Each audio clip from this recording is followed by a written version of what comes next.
बेरोजगारी हो रही है, प्रोडक्शन कम होंगे फैक्ट्रीज में और एक्सपोर्ट कम होंगे हमारे यूएसए में, उससे हमारा लॉस होगा या नहीं होगा। लेकिन बीजेपी के लोग ये कह रहे हैं कि अगर ट्रंप के दोस्त नहीं होते मोदी तो वो 26 की जगह 56% लगाता टैरिफ। ऐसा कुछ भी नहीं है। चाइना ने ट्रंप की जो टैरिफ 26% वो एक्सेप्ट नहीं करी, उसने उल्टा लगाया, और मोदी जी ने वो 26% ही एक्सेप्ट करी, उस पर कोई एक्शन नहीं दिया।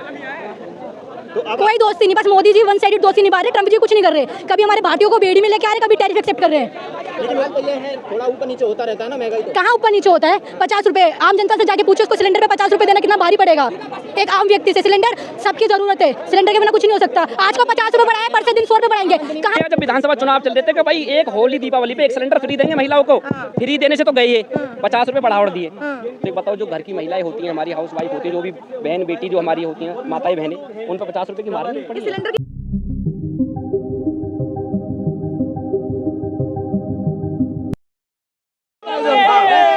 किसी इंसान को मैं आप ही को चारा डालूं और 2 दिन चारा ना डालूं, फिर अगले दिन चारा डाल दूं, तो आप क्या कहोगे?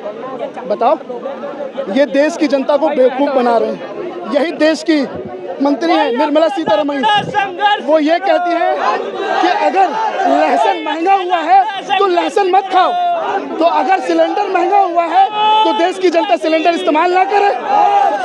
इनका मतलब यही है ना, देश की जनता हर आर्थिक रूप से भारी पड़ता है। आज मिडिल क्लास फैमिली जो है वो सबसे ज़्यादा जोर उन पर पड़ रही है। वो मिडिल क्लास फैमिली कैसे अपने हालात को पूरी करेगी? आप बता दो। आप मीडिया के माध्यम से देश की जनता को एक जवाब दो कि देश की जो जनता है उनको आर्थिक रूप से कैसे मजबूत किया जाए। लेकिन इनका सोच ये नहीं है, ये तो सिर्फ एक समुदाय को टारगेट करते हैं। काले कानून लाएंगे, उनकी ज़मीन उनके नाम पे नहीं की जाएगी, वहाँ बुलडोजर चलेगा। आप ही के सुप्रीम कोर्ट है ना जो बुलडोजर के खिलाफ कानून लाए हैं। आज देश की जनता इस हालात में है कि अपने घर में एक रोटी नहीं बना सकती है। ये क्या कर रही है देश की जनता? कहाँ गए 56 इंच के मोदी? कहाँ है देश की सरकार? कहाँ है गृह मंत्री?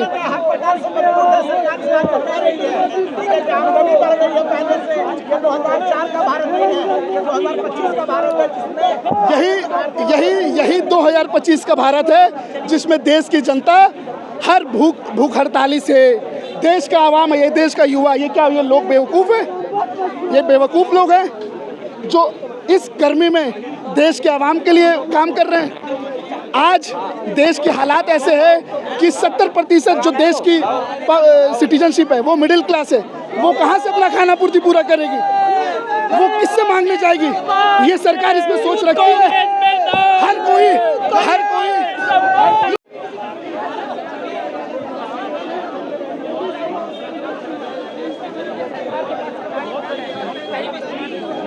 सरकार तो ये कह रही है कि जब विकास होगा तो महंगाई तो बढ़ेगी। कहाँ हो रहा है विकास? किस फील्ड में हो रहा है विकास?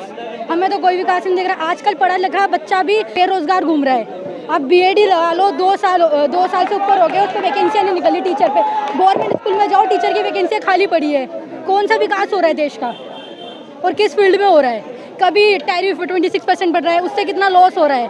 बेरोजगारी हो रही है, प्रोडक्शन कम होंगे फैक्ट्रीज में और एक्सपोर्ट कम होंगे हमारे यूएसए में, उससे हमारा लॉस होगा या नहीं होगा। लेकिन बीजेपी के लोग ये कह रहे हैं कि अगर ट्रंप के दोस्त नहीं होते मोदी तो वो 26 की जगह 56% लगाता टैरिफ। ऐसा कुछ भी नहीं है। चाइना ने ट्रंप की जो टैरिफ 26% वो एक्सेप्ट नहीं करी, उसने उल्टा लगाया, और मोदी जी ने वो 26% ही एक्सेप्ट करी, उस पर कोई एक्शन नहीं दिया। तो कोई दोस्ती नहीं, बस मोदी जी वन साइडेड दोस्ती निभा रहे, ट्रंप जी कुछ नहीं कर रहे। कभी हमारे भारतीयों को बेड़ी में लेके आ रहे, कभी टैरिफ एक्सेप्ट कर रहे हैं। लेकिन बात तो ये है, थोड़ा ऊपर नीचे होता रहता है ना महंगाई। तो कहाँ ऊपर नीचे होता है? 50 रुपए आम जनता से जाके पूछो, उसको सिलेंडर पे 50 रुपए देना कितना भारी पड़ेगा एक आम व्यक्ति से। सिलेंडर सबकी जरूरत है, सिलेंडर के बिना कुछ नहीं हो सकता। आज को 50 रुपए बढ़ाया, परसों दिन 100 रुपए बढ़ाएंगे। कहाँ बढ़ रही है? रोजगार बढ़ रहा है? किस फील्ड में रोजगार मिल रहा है? वैकेंसियाँ मिल रही है। उन्होंने 200 करोड़ रोजगार देने का वादा किया था, कहाँ दिया है वो रोजगार? कहाँ है? बुलेट ट्रेन का वादा किया था, कहाँ है वो बुलेट ट्रेन? कुछ एमपीओ ने गोद गांव लिया था कि उसको डेवलप करेंगे, कहाँ है वो डेवलप हुए गांव? क्या कहना चाहेंगी जिस तरीके से चाइना ने अमेरिका का जवाब दिया है 94% बढ़ाकर? टैरिफ से कितना लॉस हो रहा है, एक्सपोर्ट कम हो रहे हैं, प्रोडक्शन में कमी हो रही है, हमारा जो सामान है वो यूएसए में नहीं जाएगा और इससे बेरोजगारी बढ़ेगी। पर पहले स्मृति ईरानी सड़कों पर नजर आती थी सिलेंडर लेकर, सब्जियां लेकर, अब क्या उन्हें महंगाई नहीं लग रही या आप भी लोगों को ज़्यादा महंगाई लग रही है? महंगाई सबके लिए हो रही है, उनको नहीं लग रही होगी महंगाई हर चीज़ में हो रही है और सिलेंडर का दाव बढ़ाना कोई अच्छी बात नहीं है। होते जा रहे हैं, जैसे कि सब जानते हैं, गरीब लोग गरीब और होते जा रहे हैं। अरे ये आज की सरकार को देखना चाहिए कि किस तरह से गरीब लोग परेशान हैं और किस तरह से हमारे किसान परेशान हैं, जिनको हर एक चीज़ में इतनी महंगाई का सामना करना पड़ रहा है कि वो कुछ खरीद नहीं पा रहे हैं। समझ क्यों नहीं रहे, प्रधानमंत्री गरीबों के मसीहा हैं। हाँ, वो मसीहा हैं, अमीरों के लिए मसीहा हैं, गरीबों के लिए मसीहा नहीं है वो। दवाई देनी जरूरी होती है अर्थव्यवस्था को, कहते तो हैं। ये देखो, जरूरत नहीं है कड़वी दवाई देने की। आप अगर प्लानिंग से काम करोगे, प्लानिंग से सरकार चलाओगे तो सब चीज आराम से हो जाएगा। ऐसा नहीं, इससे पहले चला रहे तीसरा कार्यकाल उनको मिला है, बिना प्लानिंग के मिला है। देखो प्लानिंग का मतलब ये नहीं होता कि आपने सरकार के लिए प्लानिंग करो। प्लानिंग का मतलब होता है आप ग्राउंड लेवल पे कितनी प्लानिंग कर रहे हैं लोगों के लिए, वो इंपॉर्टेंट रखता है। स्टैंड अप योजना, स्टार्टअप योजना, न जाने क्या क्या। ऑफ कोर्स, बिल्कुल आपने सही कहा, 24 घंटे बंदे काम कर रहे हैं, लेकिन उसके अकॉर्डिंग जो है उनको सैलरी या उनको जो भी है कमाई, उनकी अर्निंग नहीं हो पा रही है। अभी सरकार ने मुद्रा योजना के 10 साल पूरे किए हैं और बताया कि किस प्रकार से 52 करोड़ लोगों को लाभ हुआ है और टीवी मीडिया में खबरें दिखाई गई कि लोग लाखों रुपए कमा रहे हैं। नहीं, ये देखो बोलने वाली बात है, ठीक है। अगर आप डेटा उठा के देखोगे ना तो सच्चाई तब आपको सामने आएगी कि जो 52 डेटा हमने भी देखा है, डेटा में ऐसा कुछ नहीं है। 52 करोड़ रुपए कहाँ, 52 करोड़ रुपए आप दिखाओ जरा डेटा निकाल के। नहीं है, हमने भी चेक किया, डेटा नहीं है, ऐसा कुछ नहीं है। ये सब जुमलों की बात है और कुछ आपको झूठ बोल रही है। आप खुद से डेटा उठा के चेक करो ना, तब आपको पता चलेगा इसके बारे में कि सच्चाई वो सरकार क्या बोल रही है और ग्राउंड लेवल पे चीजें क्या चल रही है। एक तो जुमलेबाज है। अरे वो इनको भी गुरु बैठी है, जो रेखा गुप्ता जी आई है ना, कभी पुलिस वालों को ठुल्ला बोलती हैं, कभी 50 रुपए सिलेंडर बढ़ा देती हैं। हाथ जोड़ रही है जनता के सामने। कोई एक बात बोल दो, किसी का आप मर्डर कर दो, बोल दो हाँ जी मैंने मर्डर कर दिया।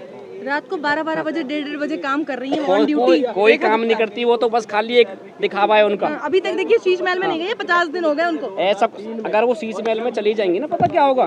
जैसे अभी केजरीवाल जी को इन्होंने भ्रष्ट बताया था ना, शीश महल में रह के भ्रष्ट है। लोक कल्याणकारी राज्य है, जन कल्याणकारी राज्य है, लगातार मोदी सरकार। उनका तो मन तो है जाने का, ये भारी भरकम शब्द लोक कल्याणकारी, जन अरे उनका मन तो है उस शीश महल में जाने को। उस शीश महल से तो उन्होंने सरकार बनाई है, जो सरकार बनाई है उसी शीश महल से बनाई है। उनका बहुत मन है उस शीश महल में जाने का, पर जा नहीं पा रही वो।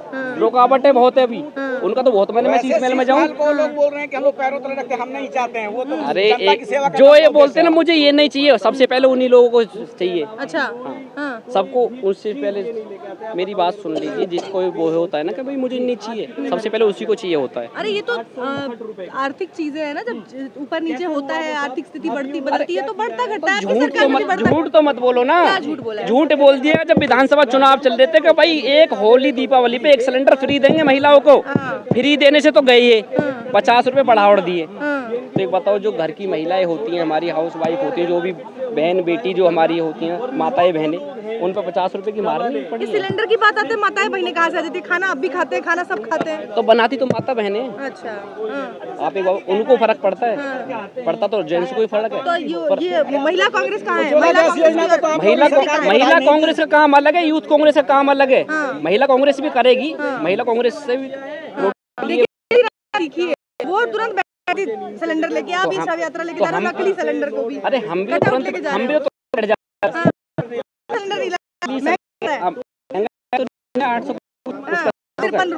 का हो गया सरकार तो उज्ज्वला गैस योजना का दम भर रही है। आप इस कोई उज्ज्वला योजना नहीं, आपने देखा नहीं है। जब भी मैं बहुत गाँव हूँ, मैं भी गाँव हूँ, मैं देसी हूँ, मैं भी ये नहीं कि मैं कोई विदेशी हूँ, मैं ये नहीं कि मैं कोई फ्लैटों से आ गया। मैं गांव में रहता हूँ, कोंडली गांव है मेरा। सुनो कोंडली गांव है मेरा। बोलते थे उज्ज्वला योजना, और उसके बॉर्डर पे जब यूपी लग जाती है ना तो मैं वहां जाता हूँ। वो वाजिब सवाल का जवाब। अरे मैं बता तो रहा हूँ, उज्ज्वला योजना के गाँव से आते हैं तो 10 लाख का सूट बूट पहनेंगे वो गाँव से। प्रोटोकॉल है भैया। अच्छा प्रोटोकॉल, 10 लाख रुपए का सूट पहनेंगे। हमारे जो मिडिल क्लास के लोग है वो बेचारे, अरे सुन तो लो, 10 लाख का सूट पहनेंगे हमारे जो मिडिल क्लास के लोग। महंगाई के खिलाफ धरना प्रदर्शन में मोदी सरकार द्वारा अंतर्राष्ट्रीय बाजार में कच्चे तेल की कीमत कम होने के बावजूद पेट्रोल, डीजल और सिलेंडर के दाम जिस प्रकार बढ़ाए गए हैं, आज उसी के विरोध में राष्ट्रीय अध्यक्ष उदय भानु जी के नेतृत्व में आज हम यह प्रदर्शन करने के लिए पहुंचे।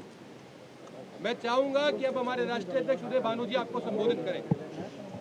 ये माइक हटा दो यार। बहुत बहुत धन्यवाद, आप लोग यहाँ पे आए। मैं दिल्ली प्रदेश यूथ कांग्रेस का भी धन्यवाद करता हूँ। जो लोगों के मसले हैं उनको उठाने में दिल्ली यूथ कांग्रेस हमेशा सक्रिय रहती है, और जिस तरह से महंगाई की मार लगातार ये मोदी सरकार दे रही है, उसके खिलाफ आवाज़ उठाने का काम यूथ कांग्रेस के लोग दिल्ली में लगातार कर रहे हैं। मुझे खुशी है कि आप लोग आज आए हो और उन गरीबों की आवाज़ बनने आए हो जिनके ऊपर महंगाई की मार इस बीजेपी सरकार ने, मोदी सरकार ने डाली है। लगातार सिलेंडर के दाम बढ़ते जा रहे हैं। मैं मानता हूँ जिनके पास करोड़ों रुपए हैं, चाहे सिलेंडर 50 रुपए बढ़ जाए चाहे 5000 बढ़ जाए, उनकी जिंदगी में कोई फर्क नहीं पड़ता। लेकिन उन गरीबों का क्या, जो मिडिल क्लास फैमिली हैं, जो गरीब लोग हैं, उनका क्या? 50 रुपए बढ़ने से भी उनके जो बजट में फर्क पड़ता है। इनके बारे में कौन सोचेगा? अगर ये सरकार सिर्फ अमीरों के बारे में सोचती है, उनके बड़े बड़े बिल माफ कर सकती है, बड़े बड़े कर्जे माफ कर सकती है, और उन कर्जों की माफी के जो मुआवजा है, तो वो काम है, वो यहाँ पे टैक्स बढ़ाकर करना पड़ता है। मोदी जी की यारी जो है ट्रम्प के साथ, उसे टैरिफ लगा दिया। जो परेशानी यहाँ की मार्केट को हो रही है, हमारी जीडीपी को हो रही है, वो पूरा करने के लिए गरीबों के ऊपर टैक्स का मार और लगा रहे हैं। ये कब तक चलेगा? 400 रुपए का सिलेंडर कांग्रेस की सरकार में हम छोड़कर गए थे, और आज वो 1000 रुपए पार कर रहा है। तो ये क्या चाहते हैं मोदी जी, क्या चाहती है बीजेपी? उनकी गलतियों की जो खामियां हैं, उनकी गलतियों का जो नतीजा है, वो जो आम लोग हैं, आम परिवार के लोग हैं, उनके ऊपर टैक्स लगा के कब तक चलता रहेगा? ये भारत में आर्थिक मंदी बहुत ज़बरदस्त आने वाली है, आर्थिक भूचाल आने वाला है, जिसका ऐलान राहुल गांधी जी ने कुछ दिन पहले किया, और इससे हमें संभलना पड़ेगा। जो जो चीज़ें हमारे नेता ने कही थी, कोविड आएगा, जीडीपी नोटबंदी से जीडीपी गिरेगी, सब सच हुआ। और अब ये भी आर्थिक मंदी भी आने वाली है। उससे बचने के लिए उपाय करना पड़ेगा, सोचना पड़ेगा बीजेपी सरकार को, ना कि गरीबों के ऊपर टैक्स लगाकर अपनी जान बचाने का काम करना पड़ेगा। तो आज मैं फिर से धन्यवाद करता हूँ अपनी यूथ कांग्रेस के साथियों का, जो इस इशू को उठा रहे हैं। मेरे को खुशी है, और आगे आने वाले समय में भी ऐसे इश्यूज ये उठाते रहेंगे। धन्यवाद। यूथ कांग्रेस